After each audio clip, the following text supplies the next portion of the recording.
மாயா Sandhya serial ஜனவரி 1 எபிசோடுக்கான ஒரு ப்ரொமோவை இந்த வீடியோவில் வாங்க பார்க்கலாம். என்ன நடக்குதுன்னா, மாயா எப்படியோ தனா இருக்கிற இடத்த கண்டுபிடிச்சிட்டாங்க. நேராக தனாவை பார்த்துட்டு ஓடி போயிட்டு தனாவோட மருந்தை தட்டி விட்டுட்டு என்ன காரியம் பண்ணுற தனா அப்படின்னு கேட்க, தனா சொல்கிறாங்க, தயவு செஞ்சு என்னை விடுடி, என்னை நிம்மதியாக இருக்க விட மாட்டியா? அந்த கதிர் கூட தான் என்னை கல்யாணம் பண்ணி வச்ச, அவன் கூட என்னால் கண்டிப்பாக நிம்மதியாக இருக்க முடியாதுன்னு உனக்கு நல்லாவே தெரியும். என் வாழ்க்கையை அழிக்கிறதுக்காக தான் நீ ஃபாரின்லேருந்து வந்தியாடி அப்படின்னு கேட்க, அப்போ மாயா சொல்கிறாங்க, ஏன் தானே இப்படி பேசுகிற? உன் வாழ்க்கை நல்லா இருக்கணும் அப்படிங்கிறதுக்காக தான் நான் இதெல்லாம் பண்ணிக்கிட்டு இருக்கேன். ஆனால் நீ என்னை தப்பாக நினைக்கிறிய தானே அப்படின்னு. அப்போ தானா சொல்கிறாங்க, என்ன என் வாழ்க்கை நல்லா இருக்கணும்னு நீ என்ன பண்ண? என் வாழ்க்கையை அழிச்சிட்டியடி அப்படின்னு சொல்ல, அப்போ மாயா சொல்கிறாங்க, இங்கே பாருதனா, தயவு செஞ்சு இந்த மாதிரி தப்பு பண்ணுறத நிப்பாட்டு. பெரியப்பாவுக்கோ தெரிஞ்சிச்சுன்னா எவ்வளோ பெரிய பிரச்சனையாகும். இந்த வீட்டில் எல்லாருமே துரோகம் பண்ணிட்டாங்க அப்படின்னு பெரியப்பா ஏற்கனவே வருத்தத்தில் இருக்காரு. நீ வேற இந்த மாதிரி நேரத்தில் இந்த மாதிரி விஷயத்த பண்ணியன்னா அது ரொம்ப பெரிய பிரச்சனையாகிடும். ஏன் சொன்னால் கேட்க மாட்டேங்கிற அப்படின்னு சொல்ல, அதுக்கு தனா சொல்கிறாங்க, இது எல்லாத்துக்கும் யாரு காரணம்? நீ தானே அப்படின்னு. அப்போ மாயா சொல்கிறாங்க, நீ கார்த்தி நல்லவன் அப்படின்னு பிளைண்டாக நம்பிக்கிட்டு இருக்க. அதனால தான் நாங்கள் என்ன சொன்னாலுமே நீ கேட்க மாட்டேங்கிற. ஆனால் கண்டிப்பா அவன் எப்படிப்பட்டவன் அப்படிங்கிறத கண்டிப்பா நீ ஒரு நாள் புரிஞ்சுப்ப. அப்ப நீ வருத்தப்படுவதானா அப்படின்னு. தனா சொல்றாங்க, நான் கண்டிப்பா வருத்தப்பட மாட்டேன், ஏன்னா கார்த்திக் சார் எப்படிப்பட்டவருன்னு எனக்கு தெரியும் அப்படின்னு சொல்லிட்டு தனா சொல்ல, அப்ப மாயா சொல்றாங்க, இங்க பாரு பெரியப்பா இப்ப கூட உனக்கு ஏதோ ஆச்சு அப்படின்ட்டு ரொம்ப கவலையோட இருக்காரு. ஒருவேளை நீ ஏதாவது பண்ணிக்கிட்டேன்னா கண்டிப்பா பெரியப்பா அவரோட உயிரை கூட விடுறதுக்கு கொஞ்சம் கூட தயங்க மாட்டாரு, ஞாபகம் வச்சுக்கோ அப்படின்னு. இது கேட்டதோட தனா அதிர்ச்சி ஆகுறாங்க. அப்ப நம்ம தனா சொல்றாங்க, நான் செஞ்சது தப்பு தான், ஆனா என்னால நிம்மதியாவே இருக்க முடியல மாயா அப்படின்னு சொல்ல, அப்ப மாயா சொல்றாங்க, இங்க பாரு, உன் பிரச்சனையை தீர்க்க வேண்டியது என்னோட பொறுப்பு. அந்த கார்த்தி பிரச்சனை பண்றான் அப்படிங்கிறதுனால தானே நீ இந்த மாதிரி ஒரு முடிவெடுத்த. இங்க பாரு, இனிமே கார்த்தி உன் பக்கமே வரமாட்டான், அதுக்கு நான் உதவி பண்றேன் அப்படின்னு சொல்ல, இதை கேட்டுட்டு தனாவும் சரி அப்படின்னு சொல்லிட்டு நேரா மாயா கூட வீட்டுக்கு கிளம்புறாங்க. அதுக்கப்புறமா மாயாவும் தனாவும் நேரா வீட்டுக்கு வராங்க. அப்ப ஜானகி தனாவை பார்த்ததோட ஓடி போய் தனாவை கட்டி பிடிக்கிறாங்க. தனா, எங்கம்மா போன, ஏன்டா இப்படி பண்ண அப்படின்னு கேட்க, அப்ப தனா சொல்றாங்க, அம்மா அவசரப்பட்டு இந்த மாதிரி ஒரு முடிவெடுத்துட்டேன். நான் இப்படி முடிவெடுத்ததுக்கு நான் உங்ககிட்ட மன்னிப்பு கேட்டுக்கிறேன். மறுபடியும் இந்த மாதிரி எதுவும் ட்ரை பண்ண மாட்டேன் அப்படின்னு. இதை கேட்டதோட ஜானகி சொல்றாங்க, இங்க பாருமா, என்ன விடு, அப்பாவை பத்தி யோசனை பண்ணி பாத்தியா? நானும் மாயாவும் துரோகம் பண்ணிட்டோம் அப்படின்னு அப்பா ரொம்ப மனசு உடைஞ்சு போயிருக்காரு. அதே மாதிரி நீயும் இந்த மாதிரி ஏதாவது தப்பான முடிவு எடுத்தியன்னா அப்பாவால தாங்கிக்க முடியுமா? கொஞ்சமாவது உங்க அப்பாவை பத்தி யோசனை பண்ணி பாத்தியா? இப்ப கூட உனக்கு ஏதோ ஆபத்து அப்படின்னு நினைச்சு அவர் கொஞ்சம் கூட நிம்மதியா இல்லாம இருக்காரு, போய் பாரு அப்படின்னு சொன்னதோட உடனே நம்ம மாயா சொல்றாங்க, ஆமா தனா, போய் பாரு அப்படின்னு சொன்னதோட அப்ப சிவா இங்கேருந்து வராரு. வந்துட்டு, தனா வந்துட்டியாமா, முதல்ல இருந்து உங்க அப்பா உன்னை பார்க்கணும்னு ரொம்ப தவிச்சு போயிருக்காரு, வாமா அப்படின்னு சொன்னதோட தனாவும் சரி அப்படின்னு சொல்லிட்டு நேரா வீட்டுக்குள்ள போறாங்க.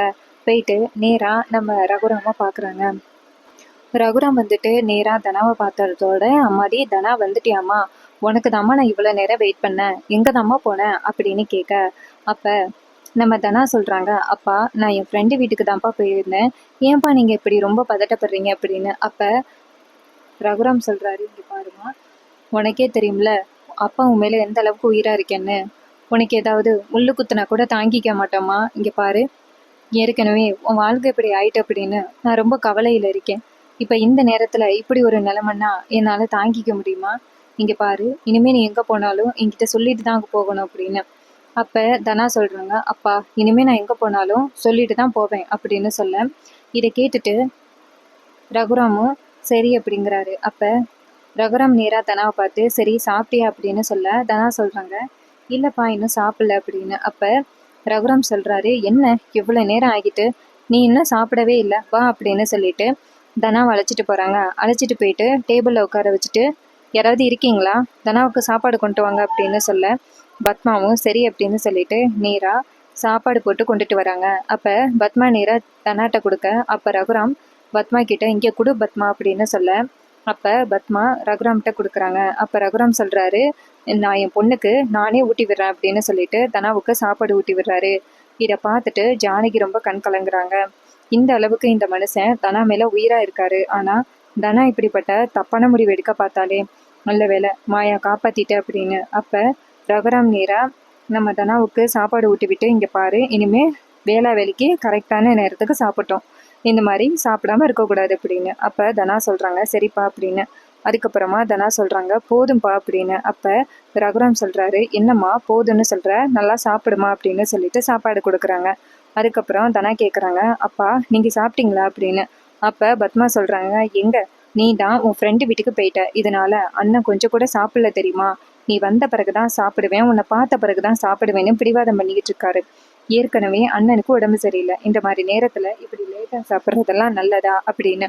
அப்போ தனா சொல்கிறாங்க ஏன்பா இப்படி பண்ணுறீங்க அப்படின்னு. அப்போ ரகுராம் சொல்கிறாரு இங்கே பாருதனா, உன் மேலே எந்த அளவுக்கு நான் பாசமாக இருக்கேன்னு உனக்கு தெரியும்லம்மா, உனக்கு ஏதாவதுன்னா என்னால் சுத்தமாக தாங்கிக்க முடியாது அப்படின்ட்டு ரகுராம் கண் கலங்குறாரு. அப்போ தனா சொல்கிறாங்க அப்பா என்னப்பா இப்படி பேசுகிறீங்க, எனக்கு எதுவும் இல்லைப்பா, நான் நல்லா தான் இருக்கேன், நான் சந்தோஷமாக தான் இருக்கேன் அப்படின்னு. இது கேட்டதோட ரகுராம் சொல்கிறாரு எனக்கு இது போதுமா, நான் சாப்பிட்ட மாதிரி அப்படின்னு. அப்போ தனா சொல்கிறாங்க அப்பா சாப்பிடுங்க அப்படின்னு சொல்லிட்டு தனா சாப்பாடை கொண்டுட்டு வந்துட்டு ரகுராமுக்கு ஊட்டி விடுறாங்க. ரகுராம் சாப்பிட்டுட்டு அம்மா உனக்கு எந்த பிரச்சனையும் இருக்கக்கூடாது, உனக்கு என்ன பிரச்சனையாக இருந்தாலும் அப்பா கிட்ட சொல்லு, எல்லாத்தையும் நான் சால்வ் பண்ணி வைக்கிறேன் அப்படின்னு. அப்போ நம்ம தனா சொல்கிறாங்க சரிப்பா அப்படின்னு. அதுக்கப்புறமா தனா வந்துட்டே நேராக அவங்க அப்பாட்ட சரிப்பா நைட்டு நீங்கள் கோயிலுக்கு போகணும்ல, நீங்கள் போயிட்டு ரெஸ்ட் எடுங்கப்பா அப்படின்னு. அப்போ சிவா சொல்கிறாரு அதை முதல்ல சொல்லு தனா, நேற்று பூரா சுத்தமாக வந்துட்டு தூங்கவே இல்லை அண்ணன், இப்போ கூட தூங்கவே இல்லை, உன்னை பற்றியே நினச்சிட்டு இருக்காரு அப்படின்னு. அப்போ தனா சொல்கிறாங்க ஏன்பா இப்படி பண்ணுறீங்க, போயிட்டு தூங்குங்கப்பா அப்படின்னு. இதை கேட்டதோட ரகுராமும் சரிம்மா நீ சொல்லிட்டியல்ல, உன்னை பார்த்ததோட எனக்கு ரொம்ப சந்தோஷம், நான் போயிட்டு தூங்குறேன் அப்படின்னு சொல்லிட்டு ரகுராம் அந்த இடத்துலேருந்து போகிறாரு. அப்போ தனா வந்துட்டு நேராக அவங்க அம்மாட்ட போவ. அப்போ ஜானகி நேராக தனாவை கூட்டிக்கிட்டு மாடிக்கு போகிறாங்க. அங்கே போனதோட நம்ம ஜானகி நேராக தனாவை பார்த்து பாத்தியாடி உங்கள் அப்பா எப்படி உன் மேலே பாசமாக இருக்காருன்னு, நீ மட்டும் இப்படி ஒரு தப்பான முடிவு எடுத்திருந்தேன்னா உன் பின்னாடியே சேர்ந்து உங்கள் அப்பாவும் வந்திருப்பாரு தெரியுமா அப்படின்னு. இதை கேட்டதோட தனா சொல்கிறாங்க அம்மா தயவு செஞ்சு அப்படி சொல்லாதீங்கம்மா அப்படின்னு. அப்போ ஜானகி சொல்கிறாங்க நீ எடுத்த முடிவு அப்படி தானே, இங்கே பாரு தயவு செஞ்சு இந்த மாதிரி மறுபடியும் எதுவும் முடிவு பண்ணிடாத, என்ன பிரச்சனையாக இருந்தாலும் நாங்கள் உங்களுக்கு ஹெல்ப் பண்ணுறோம், என்ன பிரச்சனையாக இருந்தாலும் என்கிட்ட சொல்லு அப்படின்னு. அப்போ தனா சொல்கிறாங்க அம்மா கார்த்திக் சார் இருக்காருல்ல அப்படின்னு. அப்போ ஜானகி சொல்கிறாங்க ஆமாண்டி அவனுக்கு என்ன அப்படின்னு. அப்போ தனா சொல்கிறாங்க அம்மா அந்த கார்த்திக் சார் இப்போ நைட்டு டெய்லி வந்து என்கிட்ட பிரச்சனை கொடுத்துக்கிட்டே இருக்காரு, அவரை போயிட்டு சந்திக்கணும்னு சொல்கிறாரு அப்படின்னு. இதை கேட்டதோட ஜானகி சொல்கிறாங்க இங்கே பாரு அவனை எப்படி பார்த்துக்கணுமோ நான் பார்த்துக்கிறேன், நீ கவலைப்படாது அப்படின்னு. இது கேட்டதோட தனாவும் சரி அப்படின்னு சொல்கிறாங்க. அதுக்கப்புறமா ஜானகி சொல்கிறாங்க இங்கே பாருமா தனா கவலைப்படாத, இனிமே நான் உனக்கு பாடி கார்டாக தூங்குறேன் அப்படின்னு. இதை கேட்டதோட தனாவும் சரிம்மா அப்படின்னு சொல்கிறாங்க. அப்புறமா ஜானகியும் மாயாவும் வெளியில் வராங்க.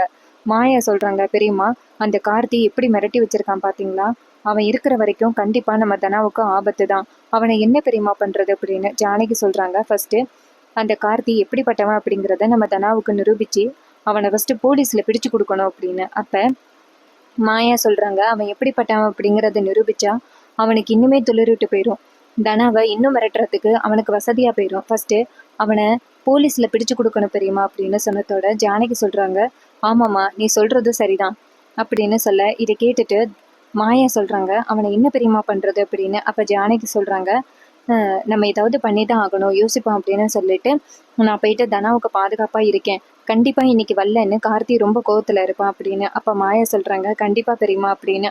அதுக்கப்புறம் கார்த்தியை காமிக்கிறாங்க. கார்த்தி வந்துட்டு இன்னும் தனா வரலையே அப்படின்னு கோவத்தில் இருக்காரு. அப்போ கார்த்தி நினைக்கிறாரு இன்றைக்கும் தனா வரல, அவளை விடக்கூடாது அப்படின்னு சொல்லிட்டு கார்த்தி கோவமாக நேராக தனாவை பார்க்கறதுக்கு வீட்டுக்கு வராரு. அப்போ நம்ம மாயா ஒளிஞ்சு நின்று பார்க்குறாங்க. அப்போ கதிர் அங்கேருந்து கார்த்தி அங்கேருந்து வந்துட்டு நேராக நம்ம தனாவோட ரூமுக்கு வராங்க. அப்போ தனா வந்துட்டு அவங்க அம்மாவோட தூங்கிட்டு இருக்கிறத கார்த்தி பார்த்துட்டு ஷாக் ஆகுறாரு. ஓ தனா நீ சேஃப்டியாக தூங்குறியா, உன்னை விட மாட்டேன்டி அப்படின்ட்டு கார்த்தி நைஸாக வந்துட்டு நம்ம தனாவை கலப்புறாரு. அப்போ நம்ம தனா கார்த்தியை பார்த்துட்டு ஷாக் ஆகுறாங்க. ஏன் சார் இங்கே வந்தீங்க அப்படின்னு சொல்ல கார்த்தி சொல்கிறாரு உனக்காக நான் எவ்வளோ வெயிட் பண்ணிக்கிட்டு இருந்தேன், கொஞ்சமாவது நீ கேட்டியா, வா மாடிக்கு போகலாம் அப்படின்னு சொல்ல. அப்போ நம்ம தனா வேறு வழி இல்லாமல் நைஸாக அவங்க அம்மா கிட்டேருந்து விலகி நேராக மாடிக்கு வராங்க. இன்னொரு பக்கம் ஜானகி கண்முழிச்சு பார்க்குறாங்க, பார்த்தா தனாவை காணும். இன்னொரு பக்கம் தனா வந்துட்டு நேராக மாடிக்கு போயிட்டு சொல்லுங்கள் சார் உங்களுக்கு என்ன வேணும் அப்படின்னு சொல்ல கார்த்தி சொல்கிறாரு இங்கே பாரு நான் உன்ட்ட என்ன சொன்னேன், நீ வந்து என்னை பார்க்கணுன்னு சொன்னேன்னு அப்படின்னு. அப்போ தனா சொல்கிறாங்க இங்கே பாருங்கள் சார் நான் சாகர நிலைமைக்கு போயிட்டேன்னு உங்களுக்கு தெரியுமா அப்படின்னு. அப்போ கார்த்தி சொல்கிறாரு பொய் சொல்லாத தனா, நீ அப்படிப்பட்ட முடிவெல்லாம் எடுக்க மாட்ட. உங்க அம்மா அப்பா தான் உனக்கு ரொம்ப முக்கியம்னு எனக்கு தெரியும். நான் தான் உனக்காக 2 3 தடவை சாகிறதுக்கு பார்த்தேன். ஆனா நீ எல்லாம் எனக்காக சாகிறதுக்கு பார்க்க மாட்ட அப்படின்னு. அப்ப தனா சொல்றாங்க, இங்க பாருங்க சார், தயவு செஞ்சு சொல்றது கேளுங்க. இனிமே வந்துட்டு நம்ம 2 பேரும் ஒன்று சேர்ந்து வாழ்றதுக்கு வாய்ப்பே கிடையாது. நீங்க வந்துட்டு வேற பொண்ணை பார்த்து கல்யாணம் பண்ணிட்டு போங்க. இதுதான் நம்ம சந்திக்கிற கடைசி நாளா இருக்கணும் அப்படின்னு. அதுக்கு கார்த்தி சொல்றாரு, கண்டிப்பா முடியாது, நான் உன்னை விட்டு போக மாட்டேன் அப்படின்னு. அப்ப தனா சொல்றாங்க, சார் அவ்வளவுதான் மரியாதை, இந்த இடத்த விட்டு போங்க அப்படின்னு. அப்ப கார்த்தி கேட்கிறாரு, என்ன தனா மிரட்டுற அப்படின்னு.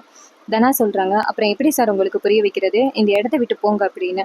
அப்ப கார்த்தி டக்குன்னு தனாவோட கையை பிடிச்சி, என்ன ரொம்ப ஓவரா மிரட்டுற அப்படின்னு. அப்ப தனா சொல்றாங்க, இப்ப கையை விட போறீங்களா இல்ல சத்தம் போட்டு எல்லாரையும் கூப்பிடவா அப்படின்னு. கார்த்தி சொல்றாரு, எங்க கூப்பிடேன், எல்லாரையும் சத்தம் போட்டு கூப்பிடு அப்படின்னு.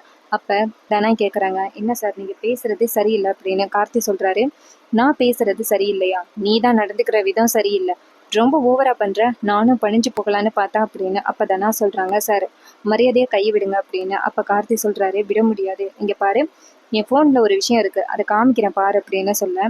அப்ப நம்ம மாயை கேக்குறாங்க, தனா கேக்குறாங்க, என்ன சார் அப்படின்னு. அப்ப கார்த்தி அந்த வீடியோவை காமிக்கிறாரு. அதை பார்த்ததோட தனா அதிர்ச்சி ஆகுறாங்க, சார் என்ன சார் இது அப்படின்னு. அப்ப கார்த்தி சொல்றாரு, என்ன நல்லா இருக்கா, இங்க பாரு, இது உன் வீடியோ தான் அப்படின்னு. இது கேட்டதோட தனா பேரதிர்ச்சி ஆகுறாங்க. அப்ப நம்ம கார்த்தி சொல்றாரு, இங்க பாரு, மரியாதையா நாளைக்கு நீ பண்ண வீட்டுக்கு வர, அப்படி நீ வரலைன்னா அப்புறம் இந்த வீடியோவை உங்க அப்பா அவங்க எல்லாருக்குமே அனுப்பிடுவேன் அப்படின்னு. இதை கேட்டதோட தனா அதிர்ச்சி ஆகுறாங்க, என்ன சார் இப்படி பண்றீங்க, நீங்க இப்படி பண்ணுவீங்கன்னு நான் எதிர்பார்க்கவே இல்லை அப்படின்னு. அப்ப கார்த்தி சொல்றாரு, நான் கூப்பிட்டப்பே வந்திருந்தேன்னா இந்த வீடியோ பத்தின விஷயத்த உன்கிட்ட சொல்லியிருக்கவே மாட்டேன், ஆனா நீ தான் ரொம்ப ஓவரா பண்றியே, அப்ப நான் யாரு அப்படிங்கிறத உன்கிட்ட காமிச்சு தானே ஆகணும். ஸோ இந்த வீடியோனால தான் அந்த மாயா உனக்கும் கதிருக்கும் கல்யாணம் பண்ணி வச்சுட்டா அப்படின்னு. இதை கேட்டதோட நம்ம தனா சொல்றாங்க, அப்ப மாயா தப்பு பண்ணலையா, உன்கிட்டேருந்து காப்பாற்றணும் அப்படிங்கிறதுக்காக தான் கதிரை வந்துட்டு என் கழுத்துல தாலி கட்ட சொன்னாலா அப்படின்னு. அப்ப கார்த்தி சொல்றாரு, அதுக்கு புரியறதுக்கு இவ்வளோ நாள் இருந்துச்சா உனக்கு, இங்க பாரு, அந்த கதர் நல்லவன் தான், உன் வாழ்க்கையை காப்பாத்துறதுக்கு ரொம்ப போராடினான், ஆனா நான் எப்படிப்பட்ட ஆளு அப்படிங்கிறது அந்த கதிருக்கு தெரியல, அதனாலதான் ஈஸியா தோத்து போயிட்டான் அப்படின்னு. அப்ப தனா சொல்றாங்க, அந்த போனை கொடுங்க சார் அப்படின்னு சொல்ல. கார்த்தி டக்குன்னு, ஏய் ஏய், யாருக்கிட்ட இந்த போனை வாங்குற, நீ இந்த போனை வாங்கினாலும் என்கிட்ட 2 3 காப்பி இருக்கு, கண்டிப்பா என்கிட்ட இருந்து நீ தப்பிக்கிறதுக்கு வாய்ப்பே கிடையாது அப்படின்னு. இதை கேட்டதோட தனா சொல்றாங்க, சார் ஏன் சார் இப்படி பண்றீங்க, நீ இப்படி பண்ணுவீங்கன்னு எதிர்பார்க்கவே இல்லை. அப்ப அந்த வித்யாங்கிற பொண்ணை ஏமாத்தினதெல்லாம் உண்மையா அப்படின்னு சொல்ல. கார்த்தி சொல்றாரு, அது கொஞ்சம் மிஸ் ஆயிட்டு, அவ தூக்கி கொன்னு இருப்பேன், ஆனா அவ வந்துட்டு ஈஸியா அந்த ஆக்சிடென்ட்லேருந்து தப்பிச்சிட்டா, இல்லைன்னா அவளை ஈஸியா அன்னைக்கே போட்டு தள்ளியிருப்பேன் அப்படின்னு. இது கேட்டதோட தனா அதிர்ச்சி ஆகுறாங்க, என்ன சார் இப்படி வில்லன் மாதிரி பேசுறீங்க அப்படின்னு. கார்த்தி சொல்றாரு, நான் ஆரம்பத்துலேருந்து வில்லன் தான், உனக்கு தான் இப்போ நான் வில்லனா தெரியுறேன் அப்படின்னு. அப்ப தனா சொல்றாங்க, சார் நீங்க இப்படி இருப்பீங்கன்னு நான் எதிர்பார்க்கல அப்படின்னு. கார்த்தி சொல்றாரு, ஏய் போட்ட ரெக்கார்டையே திரும்பி திரும்பி போட்டுக்கிட்டு இருக்காத, நீங்க பாரு, இந்த வீடியோ நாளைக்கு யாருக்கும் போகக்கூடாது அப்படின்னா பண்ண வீட்டுக்கு நீ வந்தே ஆகணும் அப்படின்னு. இதை கேட்டதோட தனா அதிர்ச்சி ஆகுறாங்க, சரி என்ன சார் இப்படி பேசுறீங்க அப்படின்னு. அப்ப கார்த்தி சொல்றாரு, சரி பாய் பாய் தனா அப்படின்னு சொல்லிட்டு அந்த இடத்துல இருந்து போறாங்க. அப்பன்னு பார்த்து ஜானகி அந்த இடத்துக்கு வந்துட்டு தனா அப்படின்னு சொல்ல. தனா திரும்பி பார்த்துட்டு அம்மா அப்படின்னு சொல்ல. அப்ப கார்த்தி போறதை பார்த்துட்டு அப்ப தனா ஓடி வந்து அவங்க அம்மாவை கட்டி பிடிச்சி அம்மா அப்படின்ட்டு அழுகுறாங்க. அப்ப ஜானகி கேக்குறாங்க, ஏம்மா என்னாச்சுமா, அவன் என்ன சொன்னான் அப்படின்னு சொல்ல. தனா சொல்றாங்க, அம்மா கார்த்திக் சார் கிட்ட ஒரு வீடியோ இருக்கு, அதை காமிச்சு என்னை மிரட்டுறான், அதை நான் மட்டும் பண்ண வீட்டுக்கு வரலைன்னா அந்த வீடியோவை எல்லாருக்கும் போட்டுருவேன்னு சொல்லி என்னை மிரட்டுறான் அப்படின்னு. இது கேட்டதோட பேரதிர்ச்சி ஆகுறாங்க ஜானகி. ஜானகி நேரா தனா கிட்ட, இங்க பாருமா, கவலைப்படாத, நான் இருக்கிறேன்னா நான் பாத்துக்கிறேன் அப்படின்னு. அப்ப தனா சொல்றாங்க, அம்மா அந்த வீடியோ மட்டும் வெளியில வந்துச்சுன்னா நம்ம எல்லாருக்குமே ரொம்ப பெரிய அவமானம் ஆகிரும், நம்ம என்னம்மா பண்றது அப்படின்னு. அப்ப ஜானகி சொல்றாங்க, இங்க பாரு, நான் இருக்கேன்னு, நான் பாத்துக்கிறேன், அந்த மாதிரி பொறுக்கிய விட மாட்டேன் அப்படின்னு. அப்ப தனா சொல்றாங்க, அம்மா எனக்கு பயமா இருக்குமா அப்படின்னு. அப்ப ஜானகி சொல்றாங்க, நான் பாத்துக்கிறேம்மா அப்படின்னு சொல்லிட்டு ஜானகி வந்துட்டு நேரா தனாவை ரூமுக்கு கூட்டிட்டு போயிட்டு தூங்க வைக்கிறாங்க. அப்ப நம்ம தனா புலம்பிக்கிட்டே தூங்குறாங்க. இன்னொரு பக்கம் நம்ம ஜானகி நினைக்கிறாங்க, இந்த கதிர் எங்க போனா அப்படின்னு. அப்ப ஜானகி வந்துட்டு தனாவை தூங்க வச்சுட்டு வெளியில வராங்க. அப்ப மாயாவை போய் பாக்குறாங்க. மாயா இங்கேருந்து வந்துட்டு, சொல்லுங்க பெரியம்மா அப்படின்னு சொல்ல. ஜானகி சொல்றாங்க, இங்க பாருடா, அந்த கார்த்தி இன்னைக்கும் இங்க வந்திருக்கான், வந்துட்டு அந்த வீடியோ பத்தி தனா கிட்ட சொல்லிட்டான். தனாவுக்கு அந்த வீடியோ தெரிஞ்சதோட தனா ரொம்ப கவலைப்பட்டுக்கிட்டு இருக்கா, அழுகுறா. அந்த கார்த்தி நீ மட்டும் வரலைன்னா இந்த வீடியோவை எல்லாருக்கும் அனுப்பிடுவேன்னு சொல்லி ரொம்ப மிரட்டுறான், நம்ம என்ன பண்றது அப்படின்னு. அப்ப மாயா சொல்றாங்க, பெரியம்மா அவனை இதுக்கு மேலே விடக்கூடாது பெரியம்மா அப்படின்னு. ஜானகி சொல்றாங்க, நீ வா மாயா, நம்ம நேரடியா போயிட்டு அந்த புவனேஸ்வரியை பார்த்து பேசலாம் அப்படின்னு சொல்லிட்டு கேட்க மாயாவும் சரி பெரியம்மா அப்படின்னு சொல்லிட்டு நேராக அந்த புவனேஸ்வரி வீட்டுக்கு போகிறாங்க. அங்கே போயிட்டு நேராக புவனேஸ்வரி வெளியில வா அப்படின்னு சொல்ல, அப்போ புவனேஸ்வரி நினைக்கிறாங்க, என்ன இது இந்த நேரத்தில் அந்த ஜானகியோட குரல் மாதிரி இருக்கு அப்படின்னு. பசுபதி சொல்கிறாரு, ஆமாம்மா வெளியில வா அப்படின்னு சொல்ல வெளில வந்து பார்க்குறாங்க. பார்த்தா ஜானகியும் மாயாவும் நிற்கிறாங்க. புவனேஸ்வரி கேட்குறாங்க, ஏய் ஜானகி உனக்கு என்ன வேணும், எதுக்கு இந்த நேரத்தில் வந்து சவுண்டு போட்டுக்கிட்டு இருக்க அப்படின்னு. அப்போ ஜானகி சொல்கிறாங்க, பிள்ளையாடி பெற்று வச்சிருக்க, அடுத்தவங்களுக்கு தொந்தரவு கொடுக்குற பிள்ளையை பெற்று வச்சிருக்க. இங்கே பாரு, உன்னால இன்னைக்கு என் பொண்ணு நிம்மதி இல்லாமல் இருக்கா. இங்கே பாரு, உன் கார்த்தி இருக்கான்னு அவன் என் பொண்ணை வீடியோ எடுத்து வச்சுக்கிட்டு மிரட்டுறான்.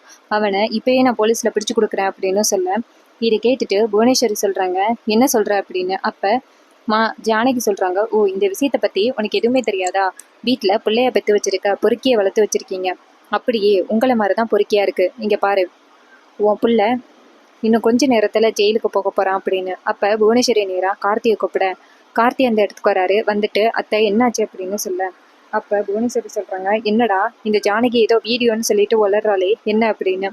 அப்போ கார்த்தி அப்படியே அமைதியாக நிற்கிறாரு. அப்போ டக்குன்னு பசுபதி ஃபோனை வாங்குறாரு. அப்போ கார்த்தி டக்குன்னு ஃபோனை பிடுங்கி, அப்பா எதுக்குப்பா ஃபோனை வாங்குறீங்க அப்படின்னு சொல்ல, பசுபதி சொல்கிறாரு, சும்மா இருடா அப்படின்னு சொல்லிட்டு புவனேஸ்வரி கிட்ட ஃபோனை கொடுத்து, பாரு புவனேஸ்வரி அப்படின்னு சொல்ல, அப்போ புவனேஸ்வரி அங்கே உள்ள கேலரியை பார்க்குறாங்க. பார்த்ததோட புவனேஸ்வரிக்கு ஷாக்கு. புவனேஸ்வரி டக்குன்னு கார்த்தியை ஓங்கி அறையிறாங்க, என்ன காரியண்டா பண்ணி வச்சிருக்க அப்படின்னு. அப்போ கார்த்தி சொல்கிறாரு, இங்கே பாருங்கம்மா, இங்கே பாருங்க அந்த தனாவை என் வழிக்கு கொண்டுட்டு வரதுக்கு இது மட்டும்தான் கிடச்சிச்சு அப்படின்னு. இது கேட்டதோட புவனேஸ்வரி சொல்கிறாங்க, நீ இப்படிப்பட்ட ஒரு ஆளாக இருப்பான்னு நான் எதிர்பார்க்கல. இதனால தான் அந்த ஜானகி அன்னைக்கு அப்படி பேசிட்டு போனாளா உன்னைய அப்படின்னு. அப்போ கார்த்தி சொல்கிறாரு, ஆமத்தை அப்படின்னு. அப்போ புவனேஸ்வரி சொல்கிறாங்க, அப்போ அந்த கல்யாணம் நின்றதுக்கும் நீ தான் காரணமா அப்படின்னு சொல்லிட்டு புவனேஸ்வரி கார்த்தி அடிக்கிறாங்க. அப்போ ஜானகி சொல்கிறாங்க, இங்கே பாரு, உன் பிள்ளைய கண்டிப்பாக விட மாட்டேன், அவனை போலீஸில் பிடிச்சு கொடுத்துட்டு மறுவேளை பார்க்குறேன் அப்படின்னு சொல்லிட்டு ஜானகி அந்த இடத்துலேருந்து போகிறாங்க. இதை பார்த்ததோட புவனேஸ்வரி கார்த்தியை அடித்து, நீ இப்படிப்பட்ட ஒரு கேவலமான வேலையை பார்ப்பேன்னு நான் எதிர்பார்க்கல, வீட்டை விட்டு வெளில போட அப்படின்னு சொல்ல, கார்த்தி சொல்கிறாரு, அத்தை தயவு செஞ்சு தப்பான முடிவெடுக்காதீங்க, அந்த குடும்பத்தை பழிவாங்கிறதுக்கு நமக்கு கிடைச்ச நல்ல வாய்ப்பு அப்படின்னு. புவனேஸ்வரி சொல்கிறாங்க, நல்ல வாய்ப்பு தான் கிடச்சிருக்கு, ஆனால் அதை இத்தனை நாளும் நீ பயன்படுத்தாமல் இருந்திருக்கல்ல, ஒன்றை மாதிரி ஒரு முட்டாளை இது வரைக்கும் நான் பார்த்ததே இல்லை அப்படின்னு சொல்ல, அப்போ பசுபதி கேட்குறாரு, என்னம்மா சொல்கிற அப்படின்னு. புவனேஸ்வரி சொல்கிறாங்க, அந்த ரகுராமோட குடும்பத்தை அவமானப்படுத்துறதுக்கு நமக்கு ஒரு நல்ல வாய்ப்பு கிடைச்சிருக்கு, இதை பயன்படுத்தியே இந்த கார்த்திக்கும் அந்த தனாவுக்கும் கல்யாணத்தை பண்ணலாம் அப்படின்னு. இதை கேட்டதோட பசுபதியும் எப்படிமா அப்படின்னு சொல்ல புவனேஸ்வரி ஒரு பிளானை சொல்கிறாங்க. இன்னொரு பக்கம் நம்ம கார்த்தி வந்துட்டு நேராக அவங்க அத்தையை பார்த்து, அத்தை எங்கே நான் சொல்கிறத புரிஞ்சிக்காமல் போயிடுவீங்களோ அப்படின்னு நினச்சேன், நல்ல வேலை நான் சொல்கிற விஷயத்தை புரிஞ்சுக்கிட்டீங்க அப்படின்னு. புவனேஸ்வரி சொல்கிறாங்க, இத்தனை நாளும் லட்டு மாதிரி ஒரு வாய்ப்பு இருந்திருக்கு, அதை நீ பயன்படுத்தாமல் இருந்திருக்கியல்ல அப்படின்னு. இன்னொரு பக்கம் கார்த்தி வந்துட்டு, சரிங்க அத்தை நீங்கள் சொல்கிற பிளான் படி செய்யலாம் அப்படிங்கிறாங்க. இன்னொரு பக்கம் தனா ரொம்ப கவலையோடு இருக்காங்க. அப்பன்னு பார்த்து ஜானகி நேராக தனா கிட்ட, இங்கே பாரு தனா, அந்த புவனேஸ்வரியை எச்சரிச்சுட்டு வந்துட்டேன், இதுக்கப்புறம் நீ எதுக்கும் கவலைப்படாத, உனக்கு எந்த வித ஆபத்தும் வராது அப்படின்னு. இதை கேட்டதோட தனாவும் சரிம்மா அப்படின்னு சொல்கிறாங்க. ரொம்பவே சூப்பராக இந்த ப்ரெடிக்ஷன் இருந்துச்சுன்னா மறக்காமல் இந்த வீடியோக்கு ஒரு லைக் பண்ணிக்கோங்க. நம்ம சேனலை சப்ஸ்கிரைப் பண்ணிவிட்டு பக்கத்தில் உள்ள பெல்லைக்கானை கிளிக் பண்ணி ஆல்ரெடி செட் பண்ணிக்கோங்க. அப்போ தாங்க புது புது வீடியோஸ் போடும் பொழுது உங்களுக்கு நோட்டிஃபிகேஷன் வரும், பார்த்து என்ஜாய் பண்ணலாம்.